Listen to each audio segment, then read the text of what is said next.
네, 하겠습니다. 자, 이제 위크법에서 용어정의입니다. 용어정의도 시험에 꼭 시험에 나오는 상이죠. 보겠습니다. 용어정의. 첫 번째 보니까 지하층부터 나옵니다. 지하층 참 중요하죠. 자, 건물 지하층입니다. 건물 지하층이면 지하층에 포함이 되어지면 일단 청수 산정할 때 지하층은 제외해 줍니다. 또 건물의 규모 제한 하나 바로 용적률. 요 용적률 산정할 때도 지하층은 또 제외해 줍니다. 그 다음에 또 보시면 근데 지하층 또 이제 바닥 면적이 나온다. 면적이 나오고 지하층 또 연면적에는 지하층이 포함됩니다. 포함되어서 어떤 수익에 어떤 창출할 수 있다 합니다. 지하층에 설치 대상이 있는 건물은 한국에 없습니다. 없어. 하지만 설치할 때 조건이 있어요. 설치 기준 요것은 국토교통부령으로 법으로 정한다. 이렇게 말합니다. 그 지하층이 무엇이냐 하죠. 지하층 하면 건축물 바닥이 지표면 밑에 있는 부분들을 말한다 라고 합니다. 근데 어정쩡한 지하층이 보이죠. 반지하라고 부르는 것이 있습니다. 반지하, 반점 걸쳐 있다 있죠. 이럴 때 지하냐 1층이 애매하다 할 때 보시면 여기 해당 바닥면에서 해당 지표면까지의 평균해서 산정한 높이하고 해당 층고, 층높이와 비교를 딱 했을 때 요 부분에 비해서 2분의 1 이상이 땅 속에 있으면 지하층이 된다. 이렇게 말합니다. 지하층이었습니다. 자, 그 다음이죠. 건물의 주요구조부 참 시험에 잘 뜨는 상이죠. 주요구조. 건물의 주요한 구조부가 무엇이냐. 참 잘 뜹니다. 두 문자 한번 따볼게요.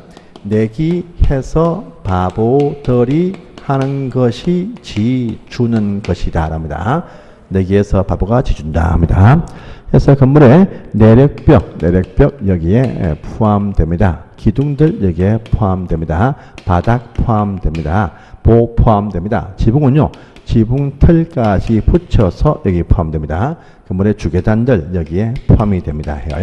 그런데 하중 한번 비내력벽은 여기에 포함이 안 된다. 또 사익기둥도 여기에 포함이 안 된다. 특히 이거 잘 뜨죠.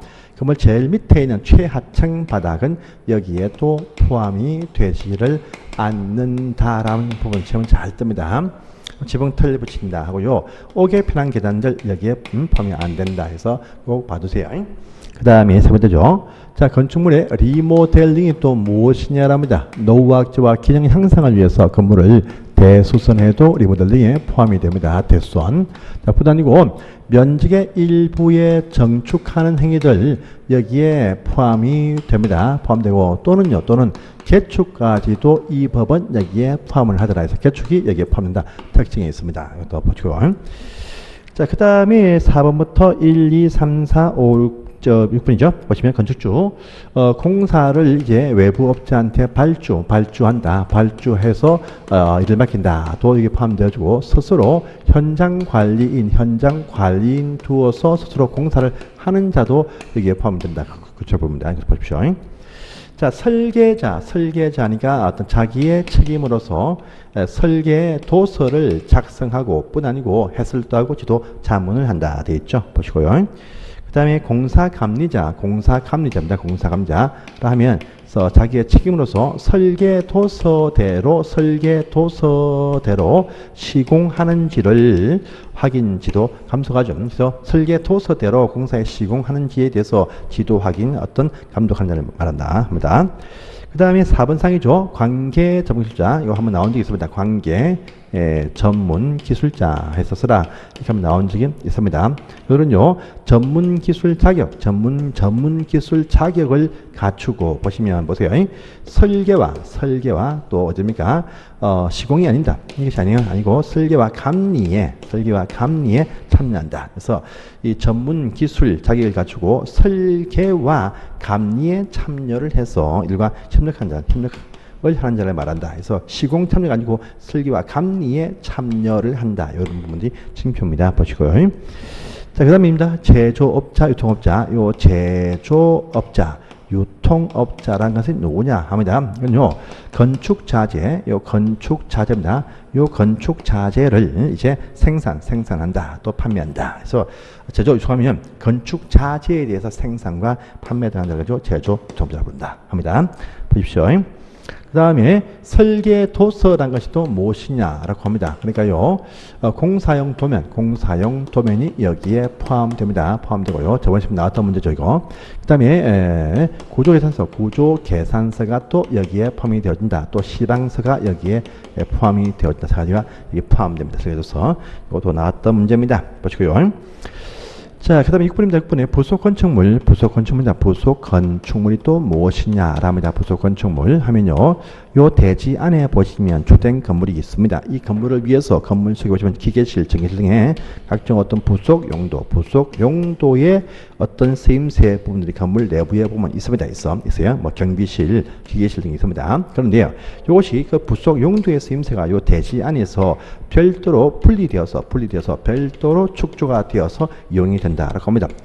그러면 이것이 바로 부속건축물이면 부속 용도의 기계실, 전기실 등의 쓰임새가 있는데 이것들이 대지 안에서 별도로 분리되어서 설치되었다 할 때 이것이 부속건축물, 분리란 표현이 또 중요합니다. 보시고.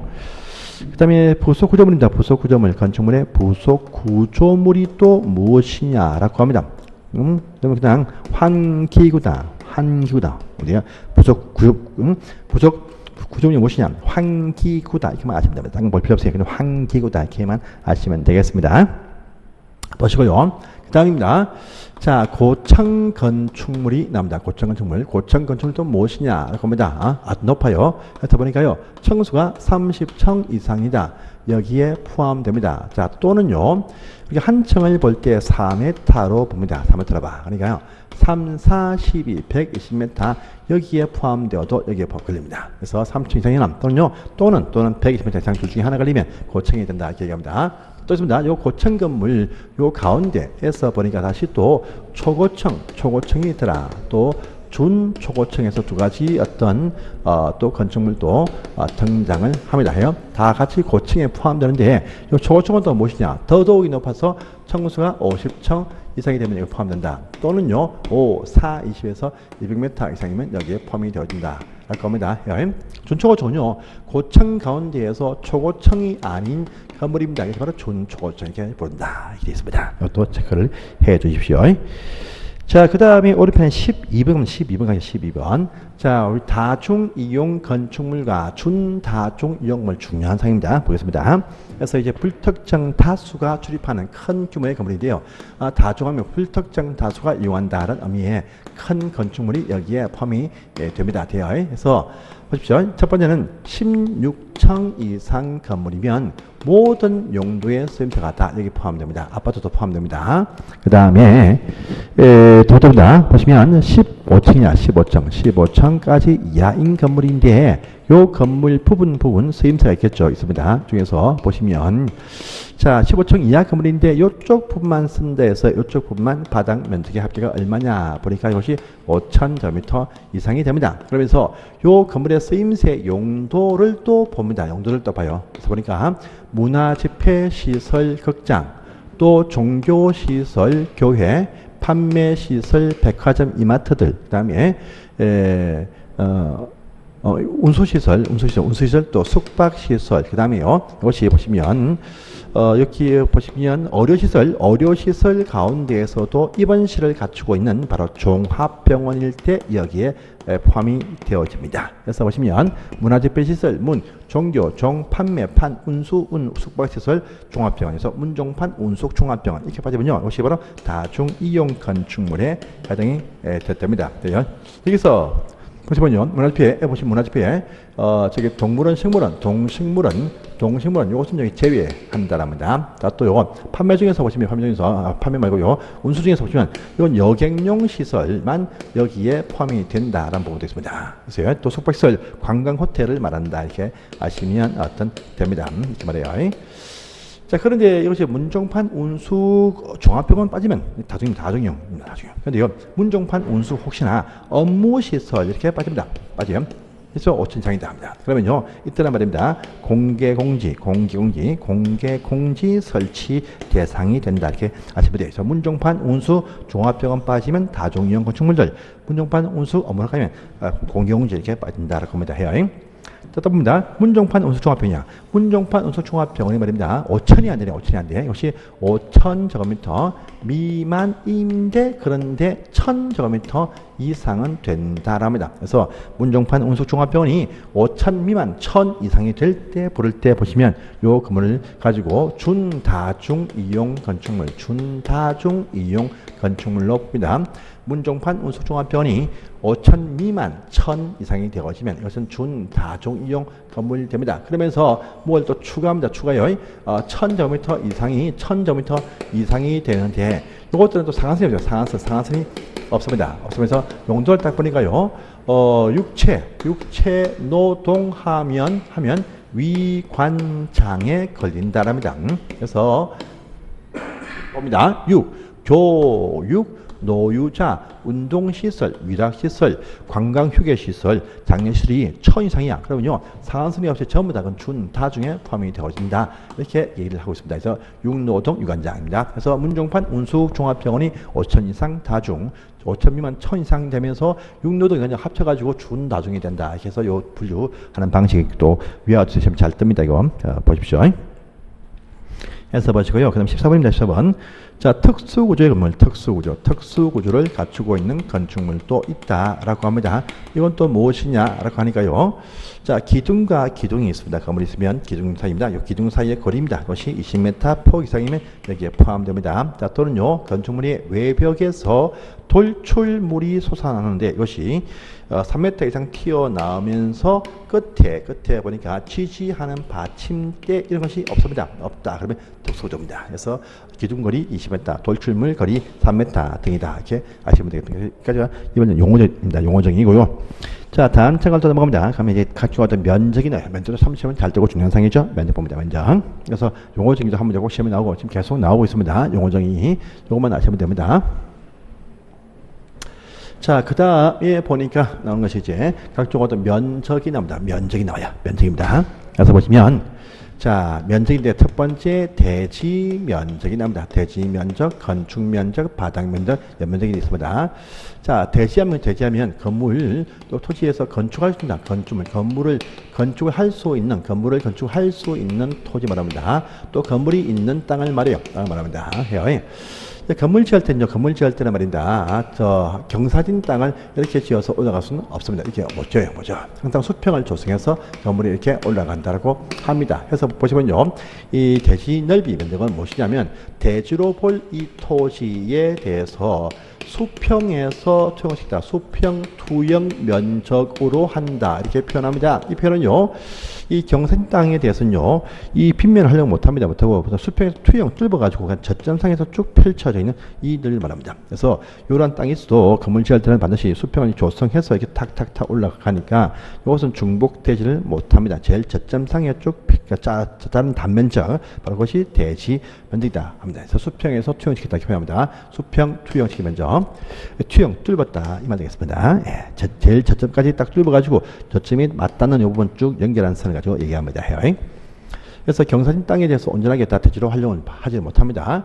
그래서 어떤 땅에 대해서 수평을 투영을 딱 했습니다. 하니까 이쪽에 딱 보니까 이쪽에 11m요. 이쪽에 딱 보니까 10m이다. 합니다. 그러면 대지 면적은요, 110제곱미터가 된다. 이렇게 보시면 됩니다.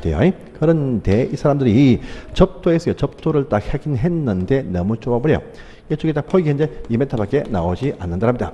여러분들 도로 하면 그 기준이 최소한 사람과 차가 다 통행할 수 있는 조건을 갖추면서 최소한 도로의 폭은요 4m 폭 이상이 나올 것을 요구합니다. 이 4m가 무엇이냐 부를 때 최소한의 넓이, 소요 넓이다 이렇게 부릅니다. 요 넓이 이상 되는 길에 붙어야 됩니다. 현재는 2m입니다. 안 됩니다. 그러면요 요 4를 맞춘다는 약속을 딱 해야 돼. 그래서 맞추기 위해서 도로 중심선에서 소요 넓이 양쪽으로 2분의 1씩 후퇴해서 건축선이 나온다. 합니다. 그러면요 건축선이 뭐냐? 건축선 여기 보시면 건축선 요 건축선이 무엇이냐면 건물 지을 수 있는 한계선 대지에서 접도하는 요 선상에서 대지에 건축할 때 한계선을 말한다. 한계선. 그래서 이게 선이 딱 꺼져버리면 건물 지을 때 넘어오지를 못합니다. 딱 못 넘어. 그러면 이쪽에선 대지 활용을 못하니까 처음부터 건축선과 요 도로 사이에 발생되어진 요쪽은 대지에서 제외를 한다라고 합니다. 해요. 그래서 나옵니다. 요 경우는 보시면 소요너비 미달되어서 이와 같이 선이 나오기도 합니다. 뿐 아니고 도로 모퉁이 이 도로의 모퉁이에서도 나온다. 이건 곧 뒤에 나오는데요. 이 도로가 모퉁이에서도 선이 이렇게 발생이 되는 경우가 있다랍니다. 그러면 건물을 또 못 치어요.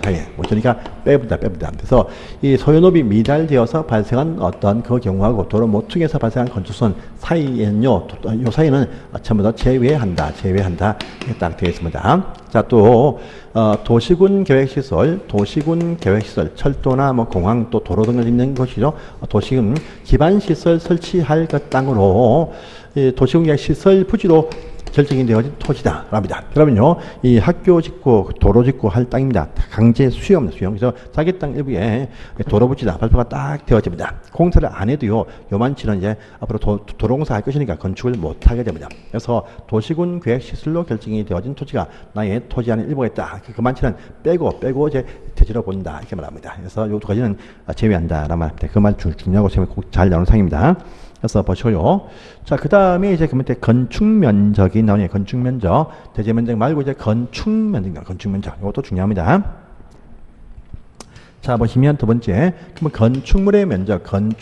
이건 또 무엇이냐. 이게 또 언급을 딱 합니다. 건축물이 펼쳐 있는 가장 넓게 펼쳐 있는 모양새를 말합니다. 그래서 요건요. 자, 건물의 외벽 또는 외곽 기둥 요것들의 중심선으로 둘러싸여 있는 수평 투영 면적 이렇게 또 얘기를 딱 하면 돼요.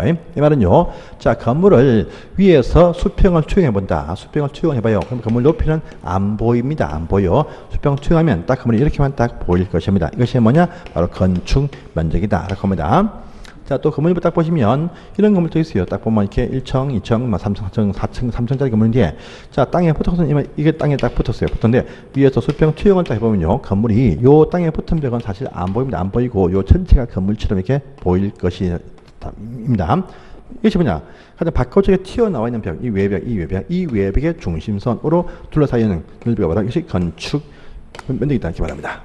그런데 보시면 건물이 1층, 2층 짜리 건물인데 요 제 3층이 없어요. 없는데 요 지붕 때문에 건물처럼 보이는 부분도 많이 있습니다. 이것도 위에서 보면 건물이 이렇게 딱 보일 수밖에 없습니다. 이때 사실 이것이 외벽인데 이건 벽도 아니죠. 지붕이야, 지붕 때문에 벽처럼 위에서 보일 수 있습니다. 이때입니다.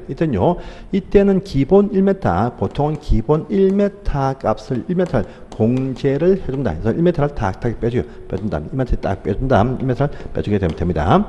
그런데 요 건물이 또 무엇이냐라고 하니까요, 한옥 건물이다. 한옥 건물. 또요 전기차, 이 전기차 충전 시설을 갖추고 있는 공동주택 건물의 충전 시설 지붕입니다. 지붕. 이때는요 2m까지 빼주겠다랍니다. 그다음에 축사 등은요, 가축 사육시설, 이것은요 3m까지 빼준다랍니다. 그 다음에 보시면 또 네 번째입니다. 저기 한옥이죠. 사찰, 전통 사찰 절 건물들은요 4m까지 빼준다 이렇게 또 합니다. 이것도 중요한 사항이죠.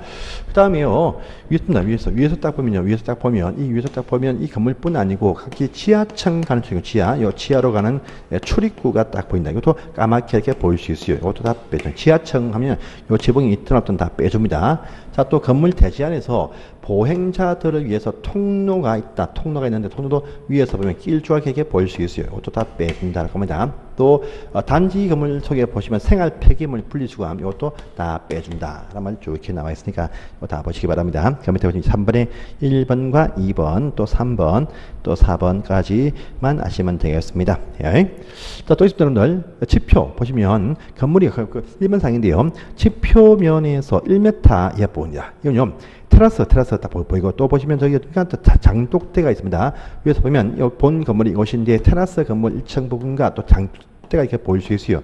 요 높이입니다. 이 높이가 1.5m, 1m까지 이하이면 다 몽땅 빼주겠다 이렇게 얘기를 하고 있습니다.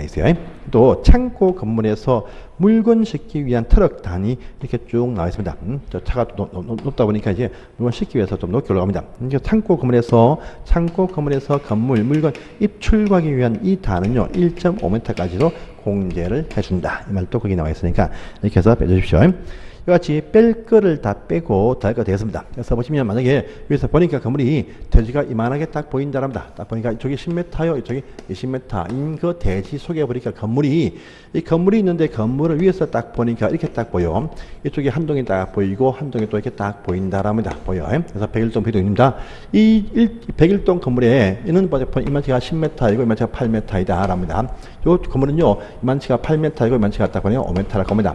이럴 때입니다. 이럴 때 요 대지에서의 이 건물들, 이 대지에서 있는 건물의 건폐율이 얼마냐 이것을 또 알 수 있어요. 이거 뭐냐면 보시면 대지 면적에서 차지하고 있는 건물의 건축 면적에 관한 비율이 바로 건폐율 됩니다. 자 보니까요, 요 건물 대지는 딱 보니까 10 곱하기 20이다. 그래서 200이 딱 나옵니다. 나오고요. 건축 보시면 요 101동 건물은 8 곱하기 10에서 80 플러스해서 101동 58 40이죠. 40 딱 더하기를 딱 합니다. 보니까 우리 합치니까 120이 이렇게 딱 나옵니다. 그래서 보니까요, 이 대지에서 건폐율은 대지 면적 200분의 건축 면적 합계 120 곱하기 100%를 딱 하니까 이렇게 주고 딱 주니까 260이 60%짜리의 건폐율 가진 건물이다. 이렇게 또 알 수가 있습니다. 그래서 요 대지와 건축 면적 아시면요, 건폐율을 이렇게 알 수가 있다. 이라는 의미죠. 건축물이 대지에서 덮고 있는 요 면적의 비율, 건폐율 이렇게 말합니다. 이것도 알 수 있습니다. 그래서 보시고요. 자, 이제 다음 페이지입니다. 이제 가시면 바닥 면적, 이 나오네요. 바닥 면적, 이것도 중요한 상이죠. 바닥 면적 중요합니다. 그래서 이제 봅니다. 바닥 면적은 또 무엇이냐랍니다. 자, 바닥 면적이 더 중요하죠. 건물 각 층별로 바닥으로 밟고 있는 면적이다랍니다. 그래서요. 자, 바닥 면적 하면 이것은 건물의 각 층 또는 그 일부들의 어떤 벽 또는요 기둥들의 중심선 둘러싸여 있는 바로 수평 투영 면적입니다. 면적. 그래서 각 층이냐면요, 지표가 있다라면 각 층엔 지하층은 포함입니다. 지하층도 각 층에 포함돼요. 지하층 또 1층 또 2층, 3층이 있습니다. 있어요. 각 층별도 요 벽 사이가 있는 요것이 바로 지하층의 바닥 면적, 1층도 1층 사이가 1층의 바닥 면적, 2층도 이 사이가 2층의 바닥 면적, 3층도 이 사이가 3층의 바닥 면적. 각 층별로 요 벽 사이사이에 나오는 공간이 바로 층별로 바닥이다 부릅니다. 불려요. 또 일부란 것은 여기 301호의 벽 사이에 301호 면적, 302호의 요 벽 사이가 302호의 바닥 면적 따로 알 수가 있다는 의미입니다. 그래서 봅니다. 만약에 보니까요, 여기 지하층이 딱 보니까 200이야. 200이고, 1층은 또 200이다. 2층은 또 200. 302호가 100, 301호가 또 100입니다. 100. 그래서, 그러면 지하층이 바닥 면적 200. 1층 200, 2층 200인데, 그 다음에 저기 3층은 합쳐서 200입니다. 이걸 다 합하면 200, 400, 600, 800이죠. 800. 이 한 건물에 요 바닥 면적을 전부 다 합한 것이 무엇이냐 하니까 지금 800이 들어가. 800. 이 800이 뭐냐 부를 때 우리가 연면적이다. 이렇게 부릅니다. 건물 각 층 바닥을 전부 다 합한 것이 바로 건물의 연면적이다. 건물 각 층 바닥을 전부 다 합하면 연면적이 딱 나옵니다. 나와요. 이걸 먼저 아시고 그 다음에 봅니다. 2번 먼저 2번. 바닥 면적에 동그라미 2번 보세요. 그런데 건물입니다. 건물하면 지붕이 필요하죠. 지붕과 기둥 또는 벽으로 갖춘 것이 있습니다. 보세요. 지표인데 이제 요 지붕이야. 지붕이 꼭 있습니다. 지붕이 딱 있습니다. 지붕이 있고 지붕을 받치는 벽이 딱 있습니다. 요것도 건물에 물론 포함돼요. 주유소 건물들 이런 건물 참 많이 있습니다. 있습니다. 그럼 이제 요 건물 보시면 외부에 벽이 없어요. 외부에. 아주 왔다 갔다 합니다. 애매하죠. 일단요, 지붕 끝에서 1m씩 후퇴한 선까지를 요 건물의 바닥으로 본다. 이렇게 말합니다. 그래서 외부에 벽이 없더라도 지붕 끝에서 1m까지 후퇴한 선까지가 이 건물의 바닥으로 보겠다는 것이죠. 이것도 봅니다. 그 다음에 그렇다면 2번입니다. 노대등. 자, 노대등 때문에요. 바로 이것은 발코니다. 이렇게 여러분들이 아시면 됩니다. 발코니를 합니다. 자, 발코니죠. 건물의 외벽에서 부가적으로 설치되어 있는 바로 활동 공간들을 말한다. 라고 합니다. 해요. 자, 추락 방지 때문에 난간을 이렇게 설치합니다. 또 그 위에 샷이 창문을 또 입습니다. 창문표죠. 이쪽은요, 난간이고, 또 샷이 창입니다. 샷이 창문이지. 이건 벽이 아닙니다. 이것이 바로 외벽입니다. 그래서 요 건물 벽 밖에 보시면 이렇게 발코니 확장해서 그 진로도 많이 쓰고 있습니다. 이같이 요 발코니는 벽 밖에 있는 부분입니다. 이때 발코니 면적, 이것은 어떻게 하시냐 나옵니다. 이때는요, 가장 긴 벽에서 직선 거리로 1.5m까지를 곱한 값을 빼고 나머지 부분에 관한 면적들이 바닥에 나머지가 1.5m까지 곱한 값을 빼고 나머지 바닥 부분의 면적은요 여기에 포함이 된답니다. 그래서 만약에 요는 쪽입니다. 이쪽 10m인데 이쪽이 2m입니다. 그러면요 1.5까지는 딱 빼주는데 1점을 넘는 요 사이에 0.5m겠죠. 여기까지가 1.5m, 그죠? 전체가 2m이지만 1.5까지는 빼주고 나머지 0.5는요, 요 부분들은 여기에 포함이 딱 돼요. 10 곱하기 0.5니까 5가 여기에 포함이 딱 되어진다. 이렇게 또 아시면 됩니다. 그래서 가장 긴 벽에 접한 길에서 1.5m까지를 곱한 값을 뺀 나머지는 바닥에 더해진다. 이렇게 말합니다. 이것도 알아두십시오. 그 다음 3번 상. 자, 그런데 이제 공제란 편의는 공제가 나옵니다. 공제가 나와요. 자, 특히 보시면 건물 1층에 보시면 필로티 구조물들 외부 벽과 기둥이 있습니다. 있습니다. 이게 딱 되어 있죠. 이럴 때마다 이 필로티 부분이 딱 보입니다. 이것도 외부의 벽이나 기둥이 있습니다. 사이가 공간이 이렇게 나옵니다. 이게 딱 나오죠. 근데 이쪽입니다. 자, 필로티 쓰임새 보니까 저기 주차장으로 쓰고 있어요. 또 주민들 같은 경우 또 통로로 쓰고 있다 하면요. 전부 다 공제입니다. 그래서 여기서 쓰임새가 뭐냐? 모든 건물에서 주차장이나 통로 등으로 쓰고 있으면 다 공제를 해줍니다.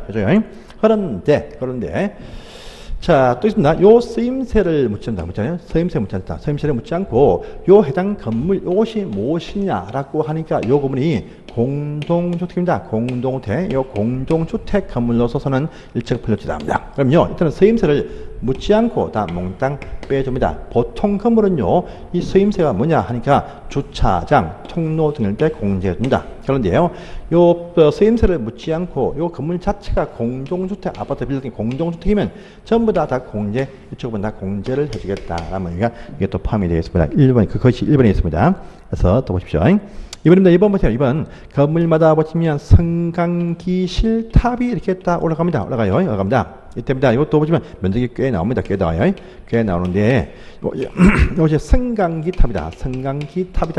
탑등이다. 합니다. 그러면 전부 다 면적에서 다 공제를 또 이렇게 공제를 해준다. 이렇게 또 아시면 되겠습니다. 그 말이 또 2번에 있습니다. 자, 이번 또 이렇게도 있습니다. 이 건물 복층식 다락 건물 속에 보시면 이 다락이 이렇게 있는가 있다 합니다. 있습니다. 있어요. 이럴 때입니다. 이 다락입니다. 다락일 때는요, 높이가요, 1.5m까지 이하이면요, 이것도 다 공제를 해준다 합니다. 또 혹시나 경사진 지붕 밑에 있는 다락이 있다랍니다. 있답니다. 일단요, 요 높이가 1.8m까지 높일 때도 이것을 공제를 해주겠다라는 부분 또 이어서 나와 있습니다. 이것도 체크해 주십시오. 그래서 그거 보시고요. 그 다음에 3번 상 보시면요, 공동주택 건물에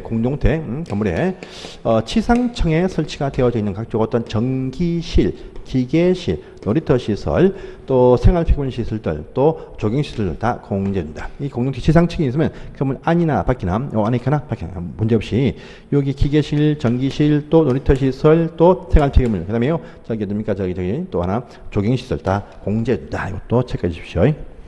자, 그 다음에 4번 상입니다. 건축물들 리모델링 할 때 외부에 마감 재료 덮어 씌웁니다. 이것도 다 공제해주겠다 합니다. 이것도 보십시오. 요인을 딱 보시고요. 이같이 뺄 것 빼고 더할 것 더한 다음에 한 건물을 다 합한 것이 뭐냐 부를 때 건물의 연면적입니다. 내가 뺄 것 빼고 더할 것 더한 다음에 몽땅 합한 것이 뭐냐 부를 때 건물의 연면적 이렇게 딱 부릅니다. 그러면 그 내용도 밑에 있죠.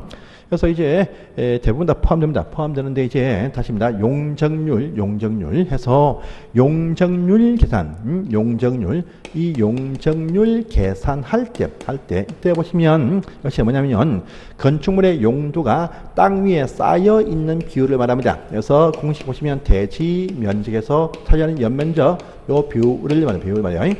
그래서 대지에서 차지하는 건물의 연면적의 비율을 말합니다. 그러면 여기도 다 원래 똑같은 말 나오죠. 근데요, 용적률 할 때 여기 연면적에서 또 추가로 또 공제하는 어떤 부분들이 또 네 가지가 또 나온다라고 합니다. 이것이 또 중요해요. 그래서 연면적에 포함되지만 용적률 할 때 그때 또 빼준다랍니다. 그래서 보니까 첫 번째 지하층 면적들 연면적에 포함이 된다 하지만요 용적률 할 때는 다 빼준다랍니다. 그죠? 또 있습니다. 자, 부설 용도의 주차장 면적입니다. 이것이 지상에 있다. 그래서 지상층에 있는 바로 부설 용도의 주차장, 이것도 다 공제를 해준다. 그래서 홈플러스 가시면 지상에 차고가 이렇게 많이 있는 이유가 바로 그런 이유가 다 있다. 이렇게 아시면 됩니다. 또 있습니다. 세 번째 보시면 초고층 건축물과 준초고층 건축물이죠. 안에는요 대피공간, 그런데 이 대피할 공간 명칭이 뭐냐 부를 때 피난 안전구역 좋은데요. 이 피난 안전구역의 부분들 다 몽땅 공제됩니다. 그래서 초고층과 준초고층에 설치하는 바로 피난 안전구역들도 다 공제를 해준다. 이게 또 뜹니다. 자, 또 보시면 자, 그러면 초고층 아주 높은 11층 이상 건물입니다. 11층 이상이고 11층부터 그 위에가 1만 이상이 될 때입니다. 이게 노예기요. 보시면 건물이 11층 이상짜리 건물인데 11층 이상인데 11층부터 그 위에 공간들 이걸 다 합한 것이 1만 제곱미터 이상이 딱 되어지면 자, 건물이 평지붕이면은요, 이 건물 속에 보시면 헬리포터 장장, 이것을 설치를 하게 이렇게 되어져 있습니다. 있어요. 그 다음에 또, 이것이 경사진 지붕은 설치를 못합니다. 못하는 대신 경사지붕 밑에 보시면 이 사이에 대피 공간 요소를 설치하게 되어져 있다랍니다. 그러면요, 여기서 설치한 대피 경사진 지붕에서 헬리포터 설치를 대체하는 요 시설 요 부분에 대해서는요 용적률 할 때 그때 제외된다.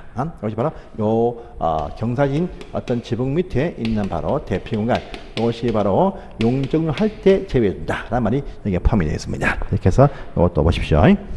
여기까지 보시고 간단하게 문제 하나 풀고 싶으실게요. 문제 풉니다.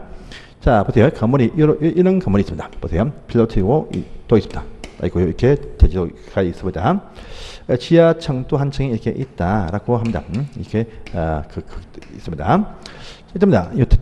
대지가 뭐냐? 봅니다. 대지 면적이 보니까요. 이것이 400이다. 이렇게 딱 나옵니다. 나와요. 또 지하층입니다. 지하층인데요.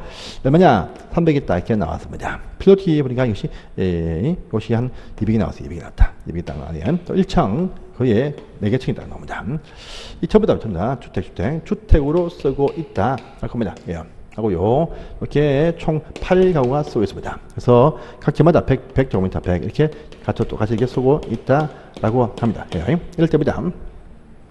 자, 요 건물입니다. 요 건물에 첫 번째입니다. 요 건물에 첫 번째 보시면 이 건물의 용도, 건물의 종류가 또 무엇입니까? 두 번째, 요 건물의 층수는 또 몇 층입니까? 이렇게 또 알 수 있습니다. 세 번째입니다. 요 건물의 연면적은 또 얼마입니까? 또 요 건물에 보시면 현재 용적률은 얼마냐 이렇게 해서 알아볼 수가 있다랍니다. 봐요. 일단입니다. 주택 건물이 보니까요. 하나, 둘, 셋, 4개 층이죠. 우리가 아파트죠. 아파트는 보시면 무조건 5개 층 이상이 됩니다. 이건 아니겠죠.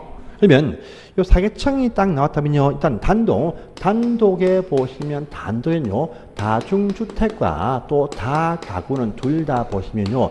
3개층까지만 쓸 수가 있습니다. 그러니까요. 일단 단독은 아니겠죠. 아닙니다. 그래서 공동 보시면 뭔가 주택이 4개층이 딱 나왔답니다. 공동은 둘 다 4개층 이하죠. 근데요, 그것이 다 세대주택이나 또 연립주택 둘 중에 하나입니다. 하나예요. 근데 또 차이점이 뭡니까? 차이점이 요것이 4개층까지 이하는 똑같이 간다. 차이점이 660제곱미터를 초과하면 연립 이하이면 다 세대입니다. 그래서 지금 여기 201, 202, 301, 302, 401, 402, 501, 502 보시면 다 100이야. 100 하면 800이야. 800이 딱 나. 800 초과네. 그래서 이건요, 뭐냐? 그러면 초과를 하니까 이것은 다 세대 주택이 된다. 이렇게 여러분들이 아시면 된다랍니다. 자, 청수가 청수입니다. 청수. 일단 청수 지하철 청수 빠진다 합니다. 빠져요. 그런데요, 배웠습니다. 청수 필로티도 청수에 포함이 된다가 원칙이야. 그런데요, 요 다세대나 연립주택 등 일대, 그렇죠? 1층에 하여튼 전부 다 필로티면 다 청수에 빼줘. 빼주니까 1, 2, 3, 4층, 청수 4층으로 본 다음에 1층에 다 필로티니까 청수에서 빼준다. 이렇게 말합니다. 다음에 문제입니다. 이건 건물 각층 바닥을 전부 다 합한 것을 말합니다. 말해요. 근데요, 지하층 300에 포함됩니다.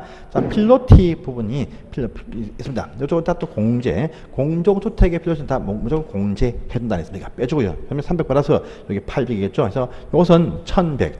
이제 이것은 1100제곱미터가 된다라고 합니다. 해요. 그러면 용적률, 네 번째 용적률, 이건 또 얼마냐라고 하니까요. 용적률 대지에서 건물이 쌓인, 대지에서 건축물이 쌓여있다 해서 이건요, 대지 면적에서 차지하는 건물의 연면적 비율을 말한다. 라고 합니다. 그래서 보면, 대지가 400이니까 400에 뿌에 요 1100에 다 오느냐, 다 오지 않습니다. 자, 그래서 아까 봤죠? 우리가, 연면적에는 포함이 되어도 용적률 할 때 보니까 이것들 제외한다 했습니다. 하니까 이거 딱 떠죠. 그러니까요, 용적률 할 때는 지하층은 다 빼고 봐야 돼. 빼시면 이제 없는 게 필수적인 빠져있고, 하나, 둘, 셋, 네 개죠. 그래서 현재 800만 여기 있다 올라간다. 그래서 곱하기 하니까 건물이 이제 200%짜리의 용적률 가진 건물이 된다. 이렇게 나오는 것이죠. 그래서 이렇게 해서 이 면적을 보셔야 이렇게 각 건물의 규모도 알 수 있습니다. 그래서 여기까지 보시고요. 그 다음 페이지는 이제 10분을 쉬었다가 쭉 하겠습니다. 자, 보시겠습니다.